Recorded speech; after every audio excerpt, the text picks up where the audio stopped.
Bonjour à tous. Alors aujourd'hui, on se retrouve dans une vidéo un petit peu spéciale. Vous n'avez peut-être pas l'habitude en fait de voir sur ma chaîne. Donc je vais interviewer Ben ici présent. Ben qui est un trader indépendant et formateur en bourse qui est expatrié là où nous sommes à l'île Maurice. Donc en gros, cette vidéo, c'est vraiment pour parler du trading, mais surtout aussi pour établir, on va dire, une certaine vérité sur le trading. Qu'est-ce que c'est qu'être trader? Est-ce que trader, c'est justement un passe-temps ou c'est un truc qui est facile à apprendre? Et on va essayer en fait de découvrir ça aujourd'hui avec un trader, Ben. Alors Ben, est-ce que tu peux te présenter brièvement? Ouais, salut Alexandre. Voilà, donc je m'appelle Ben Lebrozek, je suis trader indépendant et formateur en bourse. Alors trader indépendant, ça veut dire que je trade mon propre argent, je suis trader en compte propre, d'accord? Et j'ai démarré la bourse il y a maintenant à peu près 17 ans. Donc ça fait un moment déjà, c'était en 2001. Je vais revenir rapido sur mon parcours pour vous expliquer comment je suis parti de 2001 jusqu'à maintenant, arriver en bourse et puis m'installer à Maurice il y a 2 ans et demi maintenant. Donc je suis ingénieur en informatique de formation. J'ai démarré ma carrière à San Francisco aux États-Unis et puis au bout d'1 an, je suis retourné en France et j'avais déjà accumulé pas mal d'économies au bout d'1 an aux États-Unis avec des salaires qui étaient un peu plus élevés qu'en France, etc. Et donc, il fallait que je fasse quelque chose déjà avec ces économies. Et j'étais bien conscient aussi déjà à cette époque-là que le système de retraite en France n'allait pas être super. Et qu'en plus, si j'envisageais de faire une carrière plutôt à l'international, il allait falloir que je constitue mon épargne moi-même pour avoir quelque chose de solide au moment de partir à la retraite. Donc j'ai commencé à m'intéresser à la bourse. En fait, mon père déjà boursicotait depuis pas mal d'années. J'entendais des trucs un peu à droite à gauche et tout. Et j'ai commencé à me plonger un peu plus dans la bourse à ce moment-là. C'était pas le super bon timing, d'accord? On parle de donc début 2001, okay. L'explosion de la bulle techno. Et donc j'ai fait ce que font la plupart des débutants, c'est que j'ai pris 2 positions plus ou moins au hasard, recommandées par mon père à l'époque, sur des recommandations de magazines grand public comme Investir, des trucs comme ça. Et donc j'ai pris 2 positions sur Valtech et sur Instagram, et il y avait à peu près l'équivalent de 1500 € sur chacune à l'époque. Vous doutez bien ce qui s'est passé peu de temps après. Quelques mois après, les actions valaient quasiment plus rien. 1 an après, elles valaient absolument plus rien. Donc ça a été la grosse débandade, ça a été la grosse déception. Mais ça m'a quand même permis de mettre le pied à l'étrier et de m'intéresser, de me passionner pour la bourse. Et d'autant plus, ça a été le début un petit peu de mon créneau et que je rabâche régulièrement sur mon site Bourse Ensemble. C'est, je trouve complètement aberrant d'étudier pendant 20-25 ans, de travailler pendant 40-45 ans, pour ensuite confier le dur fruit du labeur de tout ce travail à un gestionnaire, un conseiller entre guillemets, un banquier qui va gérer cet argent. Au final, en fait, il n'a absolument aucun intérêt là-dessus. Il va prendre un maximum de commissions là-dessus. Et au bout du moment où vous partez à la retraite, il se passe quoi? En général, il ne reste quasiment plus rien sur le compte. Quasiment tout a perdu. Et le conseiller se retourne derrière en disant « Ah, les marchés ont baissé, c'est pas de notre faute et tout. » Voilà, il ne reste que ça. Donc sur toute une vie, sur toute une carrière, sur toute une année, sur toutes ces années d'études, c'est rien de se prendre en main et de commencer à apprendre à gérer son propre capital, son propre patrimoine. Donc du coup, c'est ce que j'ai commencé à faire. Je me suis penché de plus en plus là-dessus. J'ai continué ma carrière à l'international. Je suis allé m'installer aussi à Londres par la suite. Et puis petit à petit, à force de lire beaucoup de livres, de suivre des formations, des forums, de passer énormément de temps sur la bourse, en test, en réel, découvrir énormément de méthodes, de l'analyse fondamentale, de l'analyse technique, de l'analyse graphique, de toucher à différentes classes d'actifs et différents outils. Petit à petit, j'ai commencé à diminuer mes pertes, à limiter mes pertes de plus en plus et avoir de plus en plus de gains qui étaient réguliers et de plus en plus conséquents. Donc ça, c'est la règle de base en bourse, couper les pertes et laisser courir les gains le plus possible.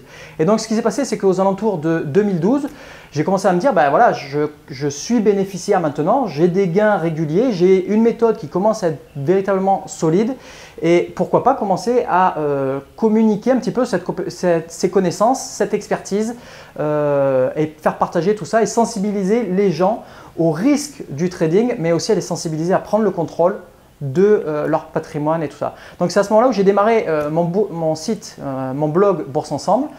Et puis peu de temps après, j'ai eu ma 2e fille. Et là, à ce moment-là, le blog démarrait. J'avais un gros poste avec des grosses responsabilités sur Londres. Et je bossais à peu près 80-90 heures par semaine entre le boulot, le trading et le blog. Et ça devenait plus gérable. Et pour faciliter encore plus les choses, j'ai eu ma deuxième fille à ce moment-là, fin 2012. Et donc je me suis dit non, ça ne peut pas continuer. Je suis peut-être maintenant à un seuil où je vais pouvoir commencer à vivre de tout ça et à décrocher un petit peu. Et puis c'était beaucoup plus ma passion que le boulot en lui-même. Donc du coup, 6 mois après, j'ai donné ma démission. Comme c'était un poste à grosse responsabilité, j'avais 6 mois de préavis. Donc il a fallu encore traîner un peu la patte dans l'ancienne boîte. Et puis après, toutes ces connaissances, le blog a bien marché et tout. Et de plus en plus de gens me demandaient de partager encore plus ces connaissances de manière de plus en plus concrète et tout. Et c'est là où j'ai eu l'idée de créer ma formation Gagner en bourse simplement, que j'ai lancée du coup, c'était fin 2014. Et là, entre mes revenus du trading, mes revenus qui démarraient avec cette formation-là aussi, je pouvais opérer de n'importe où à travers le monde. Et donc, on s'est regardé avec ma femme, on s'est dit, est-ce qu'on ne va pas aller s'installer ailleurs, un endroit où le climat est un peu plus sympa que sur Londres, où les prix ne sont pas aussi élevés que dans cette capitale qui est une des villes les plus chères au monde. Et donc, on a fait un petit peu le tour de toutes les possibilités. Ma femme avait un rêve depuis une vingtaine d'années déjà d'habiter dans une île tropicale, une île paradisiaque. Et donc, on a fait un petit peu le tour de toutes les possibilités et on a fini par atterrir sur l'île Maurice pour plusieurs raisons. Déjà, ma femme est anglaise, moi je suis français. Donc, on recherchait un petit peu cet aspect biculturel, bilinguisme pour nos deux filles. On cherchait un climat qui était plutôt sympa après Londres. Un internet correct pour pouvoir travailler efficacement, des écoles correctes pour les enfants aussi, et puis si possible payer beaucoup moins d'impôts que c'était le cas en Angleterre avec, j'étais dans la plus haute tranche d'imposition en Angleterre à 50%, et donc ça commençait à faire sérieusement mal. Et donc en rajoutant toutes ces contraintes les unes après les autres, au final l'île Maurice remplissait toutes les cases. Et donc, c'est pour ça qu'on est venu s'installer à l'île Maurice il y a 2 ans et demi maintenant et absolument aucun regret, que ce soit pour moi, que ce soit pour ma femme ou que ce soit pour nos deux filles. Voilà mon parcours. Très bien. Alors, il y a différents types de traders. Il y a ce qu'on appelle les day traders, il y a les swing traders, il y a même ce qu'on appelle les scalpers. Dans quelle catégorie, toi, tu te retrouves? Alors, j'ai touché à tout pendant mes 17 années d'expérience maintenant. Donc scalping, c'est des prises de position très courtes, d'accord, quelques secondes à quelques minutes. Il y a même encore plus petit, plus bas que le scalping, c'est le trading à haute fréquence, d'accord, high frequency trading. Mais ça, c'est pas ouvert au commun des mortels, il faut des infrastructures gigantesques, il y a des milliards d'investissements, donc ça, c'est pas faisable. Donc scalping, des échelles de temps toutes petites, on garde des positions très peu de temps. On est dans le feu de l'action, dans le feu de la bataille et tout, c'était pas nécessairement fait pour moi. Ensuite, il y a du day trading, de l'intraday, pardon. Donc en intraday, on va travailler sur des échelles de temps un petit peu plus grandes, mais toujours qui restent assez petites. Donc ça va être 5 minutes, ça va être un quart d'heure, ça va être 1 heure, 4 heures, etc. On est toujours dans le feu de l'action pendant que les marchés sont ouverts. Et puis ensuite, il y a le swing trading. Moi, c'est ma spécialité et c'est vers quoi je me suis orienté au fur et à mesure. Pourquoi? Parce qu'on garde les positions de manière plus longue. Ça va aller de quelques jours à quelques semaines, voire de temps en temps quelques mois. D'accord? Et donc, il y a moins cette pression psychologique d'opérer pendant que les marchés sont ouverts. Et le gros défaut de l'intraday ou du scalping, le gros risque, c'est justement d'opérer dans le feu de l'action et de ne pas appliquer sa méthode, de ne pas appliquer son plan de trading, de ne pas appliquer sa stratégie. Et au lieu d'opérer de manière complètement rationnelle avec quelque chose qui est censé normalement fonctionner, eh bien, on agit complètement de manière émotionnelle, à l'impulsion, à l'intuitif entre guillemets, mais en fait on se retrouve à faire n'importe quoi. Et là, la psychologie, l'émotion commence à tout tuer. C'est aussi la grosse différence qu'on a entre opérer dans du virtuel, sur un compte de démo, de paper trading, quoi que ce soit, et opérer en réel avec son vrai cash. Ben là, la vraie différence, c'est pas la méthode, c'est vraiment le psychologique. Et le psychologique sur de l'intraday, il rentre beaucoup plus. C'est beaucoup plus compliqué à gérer les émotions sur du day trading. Mais il y a des personnes qui sont faites pour ça et qui aiment ça et qui aiment un petit peu ces poussées d'adrénaline, d'être dans le feu de l'action, qui arrivent quand même à tenir leur plan de trading, leur stratégie et tout. Mais je dirais c'est extrêmement rare. Il faut vraiment des nerfs d'acier pour y arriver. Le swing trading, beaucoup plus calme, je dirais, et on peut opérer de manière beaucoup plus rationnelle et raisonnée. Quand tu parles du trading haute fréquence, tu parles des bots de trading? Ouais, alors c'est obligatoirement de l'algorithme qui va tourner, d'accord. Là, on parle de prise de position à la nanoseconde, d'accord. Et en fait, ces systèmes-là vont aller profiter avec des algorithmes, vont profiter justement d'être en avance sur certains échanges, sur certains marchés financiers, pour faire en fait de l'arbitrage sans arrêt et de voir par exemple qu'il y a tel ordre qui est en train d'être placé sur tel marché, intercepter cet ordre avant tout le monde et placer l'ordre opposé dans l'autre sens sur un autre marché et faire la contrepartie. Au final, c'est des toutes petites, des centimes qui sont écrémés sur chaque position, mais on parle de milliards de transactions tous les jours. Et donc, même en grattant un tout petit peu à chaque fois, il y a des fortunes à faire. Mais il faut être capable d'opérer à la nanoseconde près, d'accord, ce qui n'est pas possible pour le que l'humain ne pourra pas faire. Voilà. Ok. J'avais une autre question. Est-ce qu'il faut une formation académique particulière ou est-ce que tout le monde peut être trader? Alors, c'est double question, double difficulté. Est-ce que tout le monde peut être trader? Je dirais oui et non. Est-ce qu'il faut une formation académique? Non, pas forcément. Alors, il y a les voies royales, je dirais aujourd'hui, pour être trader, pour des banques, pour des fonds d'investissement, pour des hedge funds, etc. Les deux voies royales, c'est ingénieur en général en informatique et école de commerce. Mais même de préférence, ingénieur en informatique. Ce qui se passe dans la City à Londres ou ce qui se passe, les profils qui sont recherchés sur Paris, c'est essentiellement des ingénieurs en informatique, justement pour aller créer des algorithmes, pour aller détecter des comportements, des patterns, des scénarios qui se reproduisent et pour pouvoir faire de l'arbitrage et profiter de tout ça. Maintenant, il n'y a pas tout le monde qui passe par là et ça en plus, c'est pour aller opérer au sein d'une banque, au sein d'un fonds ou quoi que ce soit. Ce n'est pas forcément ce que le commun des mortels veut faire et ce n'est pas non plus tout le but moi de mon site web et de ma formation. C'est au contraire d'aider des particuliers qui veulent prendre le contrôle de leurs investissements et de leur retraite et de pourquoi pas des compléments de revenus ou voire même de l'indépendance financière. Donc là, pour ces personnes-là, il n'y a pas besoin de faire une école d'ingénieur, il n'y a pas besoin… Moi, je suis passé par là, mais pour être honnête, ça m'a aidé. Ça ne m'a pas forcément aidé pour ça, ça m'a aidé… Moi, pour créer ma méthode, ça m'a aidé à être structuré, rigoureux, créer mes outils de recherche, mes screeners, mes indicateurs techniques, etc. Mais ce n'est pas nécessaire par la suite pour être opérationnel et être bénéficiaire en bourse. Là, ce qu'il faut pour ça, c'est d'avoir une bonne méthode, d'avoir un bon suivi, un bon accompagnement. La méthode, le mieux en général, c'est de suivre une méthode en ligne ou une méthode en physique avec un trader qui sait de quoi il parle, qui a de l'expérience, qui peut montrer ses résultats, ses preuves, etc. Et avoir un accompagnement avec ça, être lâché dans la nature avec une formation, même une super bonne formation, ça ne suffira pas. Pourquoi? Parce que de nouveau, on retombe sur le souci du mental et que s'il n'y a pas l'accompagnement, le mental il va être difficile aussi. Donc il faut que la formation, elle couvre absolument la gestion du mental qui est un des piliers essentiels. Le troisième pilier, c'est la gestion du risque. Il faut que la gestion du risque soit carrée, solide et tout. Mais une fois de plus, si le mental ne suit pas, la gestion du risque, elle peut être super. Si vous craquez à chaque fois et que vous n'appliquez pas votre plan de trading, la méthode et la gestion du risque ne pourra rien faire. Donc, si vous suivez une méthode correcte avec un bon accompagnement, vous pouvez arriver à vous constituer une partie de votre retraite par la suite et pourquoi pas des compléments de revenus. Et même si vous vous passionnez et passez plus de temps, etc. dessus, allez chercher l'indépendance financière. Ok, très clair. Très clair. J'avais une autre question. Est-ce que les traders, on peut les comparer un petit peu à des sportifs de haut niveau dans le sens où il faut vraiment qu'ils soient préparés de manière mentale et physique?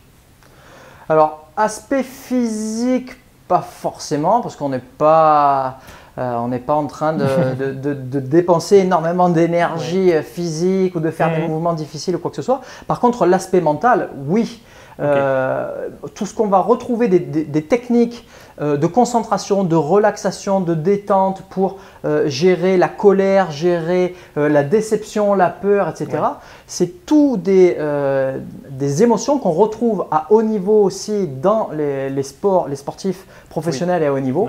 Et donc oui, tous ces aspects-là peuvent servir à 3 niveaux. En amont pour se préparer et avant d'appliquer sa routine, même si on fait du swing trading et qu'on opère quand les marchés sont fermés et tout, qu'il y a moins de tension, moins de pression, il y a quand même des exercices, des outils qui se rapprochent de ce que font aussi les athlètes professionnels pour être dans un bon état d'esprit, d'être dans des bonnes conditions avant de démarrer sa routine de trading.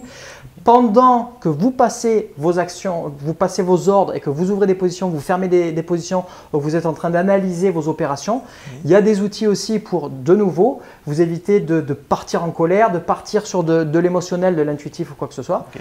Et puis, par la suite aussi, éviter d'avoir cette pression d'aller regarder les cours sans arrêt, alors que vous êtes sur du swing trading et que vous travaillez normalement quand les marchés sont fermés, de ne pas avoir ces pulsions d'aller chercher ce qui se passe, ces pulsions d'aller écouter les médias sociaux et ce que vont dire les journaux, etc., etc.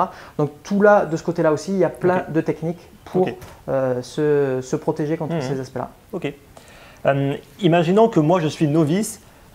En combien de temps est-ce que je pourrais devenir un trader qui va être performant et autonome?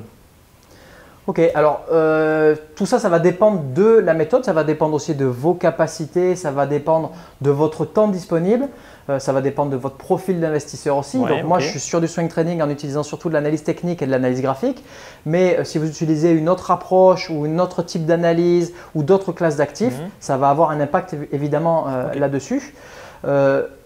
Votre capital de départ, évidemment aussi. Si vous avez un tout petit capital, alors on parle de quelques centaines d'euros ou quoi que ce soit, là, je vous déconseille de démarrer en bourse directement. Vous allez perdre votre capital tout de suite, comme moi, j'avais perdu mes 2 fois 1500 euros sur Valtech et sur Infogrames.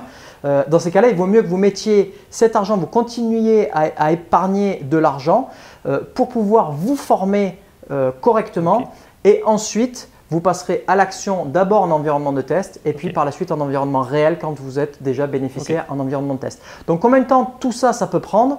Moi, ma formation, elle est étalée sur 6 mois justement parce que j'apporte un accompagnement poussé et je suis toujours présent avec les membres de ma formation. Donc, j'ai fait exprès d'étaler cette formation sur 6 mois. Je pourrais tout délivrer d'un coup et inonder tout le monde avec 35 heures de vidéos et plein de cours. J'ai fait le choix plutôt d'étaler tout ça pour éviter justement la procrastination et d'être submergé. En général, ce qui se passe sur des formations aussi conséquentes que ça, c'est que les gens se jettent dessus les 2-3 premiers jours, engloutissent les vidéos et puis au bout d'un moment, se sentent complètement submergés et n'arrivent plus du tout à passer à l'action. Au moins, en distillant un petit peu la formation sur 6 mois, les gens arrivent au bout de la formation, arrivent à passer à l'action en environnement de test. Et donc, passer en test, ça va prendre peut-être 5-6 mois pour vraiment débuter là-dessus. Et avoir vos premiers gains, si vous avez une bonne méthode et que vous la suivez, vous aurez déjà très peu de pertes dès le départ et vous allez pouvoir aller vers vos tout premiers gains rapidement après ce stade de 6 mois à 1 an. Ok.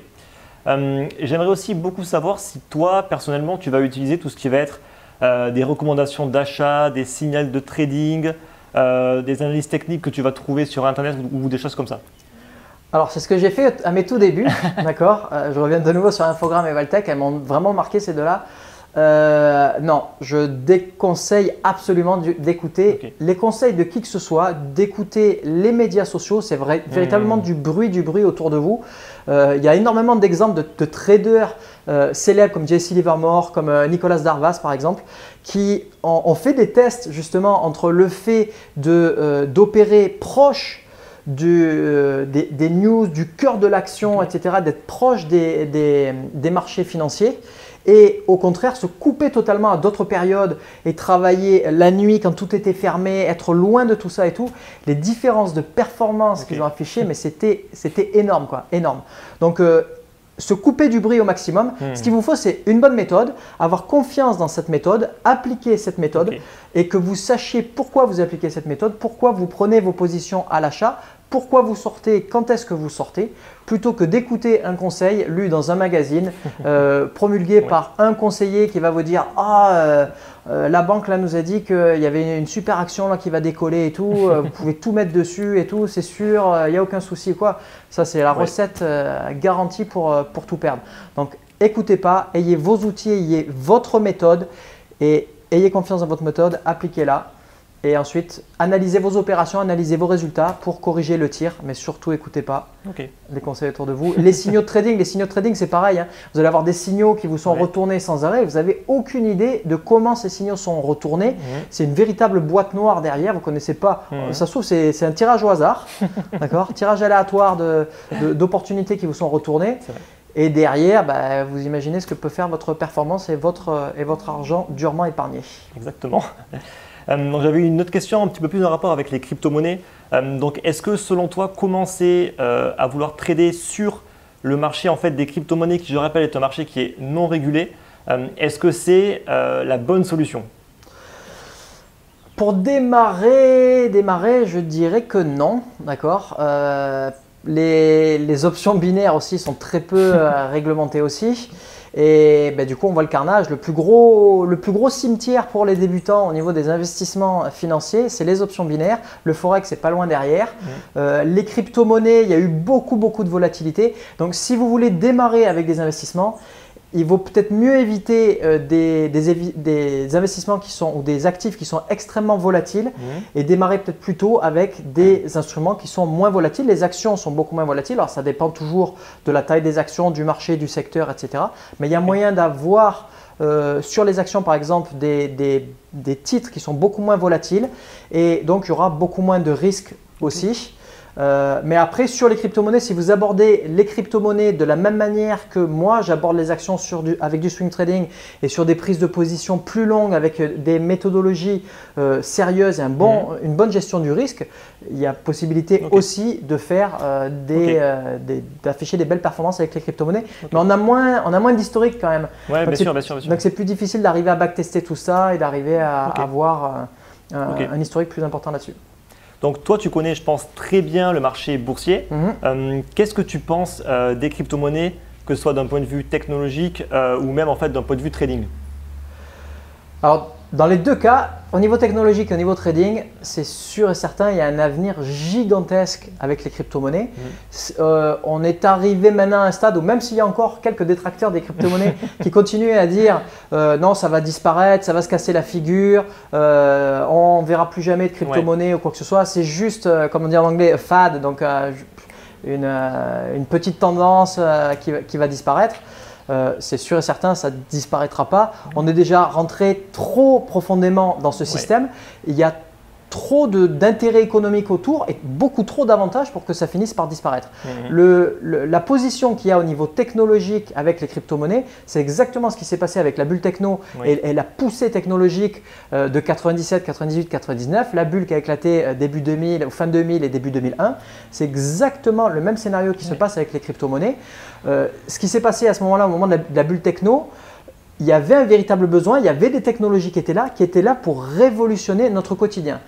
Au jour d'aujourd'hui, en 2018, je pense qu'il n'y a plus personne maintenant qui peut se passer d'Internet, qui peut se passer de son téléphone, qui peut se passer des applications.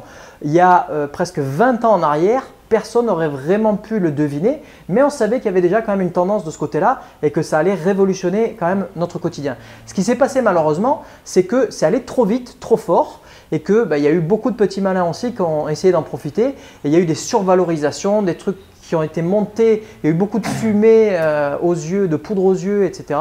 Et c'est monté trop vite, trop fort et c'est normal que ça a explosé.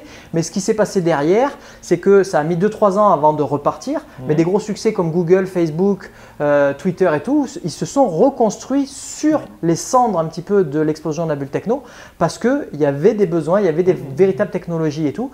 Et tout s'est reconstruit sur des bases beaucoup plus solides, beaucoup plus sereines et un petit peu plus lentement. Là, les crypto-monnaies, c'est exactement la même chose. Le besoin, il est là, les technologies sont là, c'est l'avenir, c'est sûr et certain.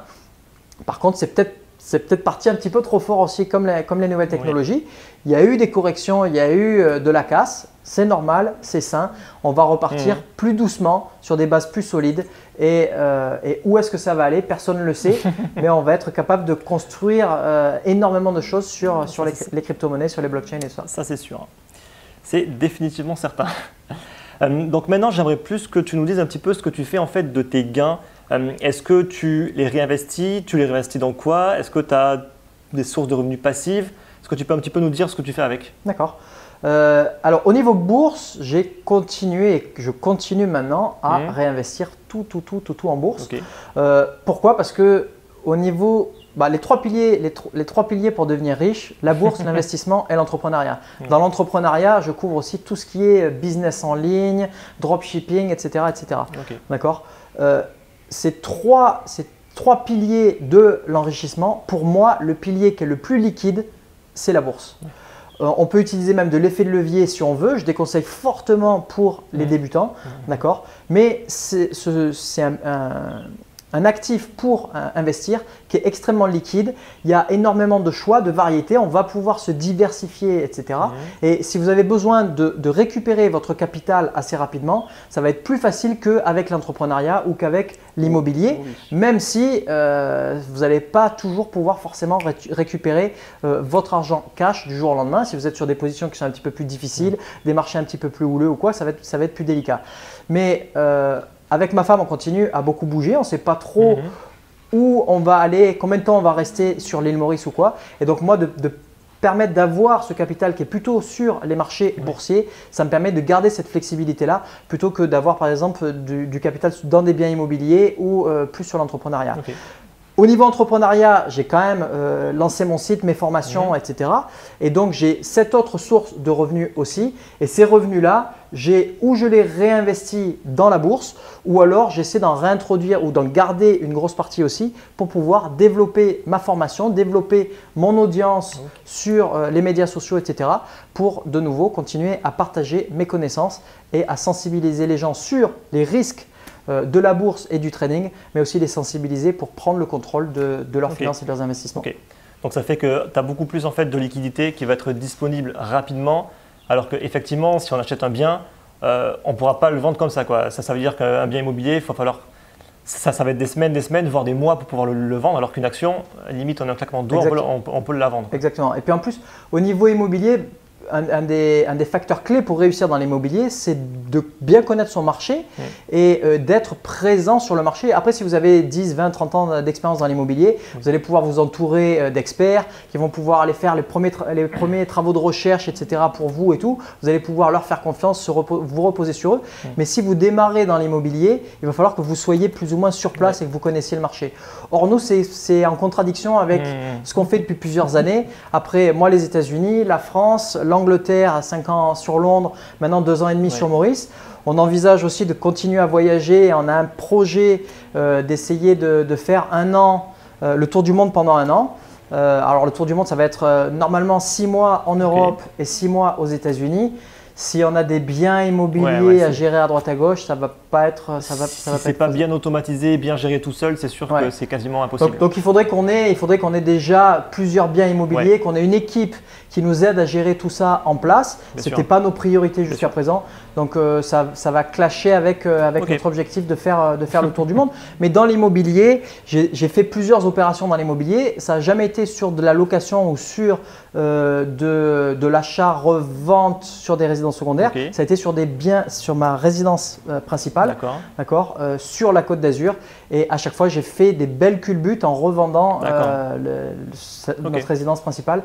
Donc, je connais déjà pas mal l'immobilier et c'est pour cette raison que je reviendrai très certainement dans l'immobilier par la suite, une fois qu'on se sera calmé un petit peu au niveau des déplacements géographiques. Alors pour conclure, qu'est-ce que tu pourrais en fait donner aujourd'hui comme conseil à tous ceux qui voudraient vraiment se lancer en fait dans le trading? Alors, les conseils, ça va être déjà des trucs à ne pas faire. Donc, option binaire, vous oubliez. Forex, j'ai tendance à dire, essayez d'éviter le Forex au départ. C'est là où vous allez recevoir malheureusement le plus de pubs, le plus de promotions de la part des courtiers Forex ou les courtiers en CFD qui sont des produits dérivés au-dessus des actions ou au-dessus des devises, etc. Donc, qui dit produits dérivés, dit produits plus complexes à manipuler et dit aussi effet de levier potentiel et donc de prendre des risques vraiment démesurés et de cramer votre capital trop rapidement. Donc, évitez les produits dérivés. Ensuite, démarrez obligatoirement avec une formation. Ne vous jetez pas comme je l'ai fait moi à mes tout débuts et comme quasiment tous les débutants font en se disant j'ai 500 € ou j'ai 1000 €, super, je vais prendre plein d'effets de levier et je vais faire comme les brokers me disent dans leur pub, etc. En l'espace d'une semaine ou deux, je vais faire du x100 ou du x1000 et je vais être indépendant financièrement du jour au lendemain. Non, ça malheureusement, je vais vous casser un rêve, mais c'est pas faisable, d'accord? Formez-vous correctement, épargnez, démarrez petit, progressivement Et ensuite, vous allez faire des erreurs malheureusement et ces erreurs, elles ont un coût en bourse parce que c'est des erreurs que vous allez faire avec votre propre argent et vous allez perdre de l'argent. Si vous démarrez avec une bonne méthode et une bonne gestion du risque, ces pertes seront extrêmement limitées. Et donc, ça c'est vraiment le plus gros conseil, démarrer accompagné avec une formation solide. Ok, mais merci beaucoup Ben. Pas de rien. Donc pour tous ceux qui vont être intéressés par le trading, écoutez, moi je vous invite vraiment à aller voir ce que fait Ben justement sur sa chaîne. Donc c'est Ben Bourse Ensemble. Donc il y aura le lien en fait dans la description. Je pense que c'est vraiment important pour vous que vous compreniez qu'on ne peut pas se lancer vraiment à l'aveugle dans ce monde-là. Donc le monde du trading qui est vraiment un monde qui mérite et qui nécessite, comme a pu bien l'expliquer Ben, justement une bonne formation et un bon accompagnement avec un bon coaching. Parce que ce n'est pas quelque chose, on va dire, qui s'apprend comme ça. On n'a pas la science infuse, quoi, je pense. Non, on n'a pas la science infuse et les formations qui sont proposées par les brokers, par exemple, vous devez les oublier aussi. Leur intérêt, ce n'est pas que vous fassiez des gains régulièrement, etc. L'intérêt du broker, c'est que vous fassiez énormément d'opérations. Donc, toutes les stratégies, toutes les méthodes, toutes les formations qui vont vous communiquer, elles vont être axées justement à faire des opérations à gogo pour qu'eux engrangent un maximum de gains. Donc, ces formations-là, elles sont pertinentes pour… Si c'est pour vous apprendre à utiliser l'interface, à utiliser leurs outils et tout, ça dans ces cas-là faites-les. Mais si c'est pour apprendre une stratégie ou des actifs à utiliser ou quoi que ce soit, oubliez. Très bien. Et en tout cas, merci beaucoup. Moi je vous dis à très bientôt de toute façon pour de prochaines analyses. Si vous avez des questions sur le trading ou sur les crypto-monnaies comme d'habitude, n'hésitez pas dans les commentaires. Likez la vidéo si elle vous a plu et surtout allez voir la chaîne de Ben Bourse Ensemble. Merci beaucoup. Et moi, je vous dis à très bientôt. Merci à toi, Alexandre. Merci. À bientôt. Bye bye.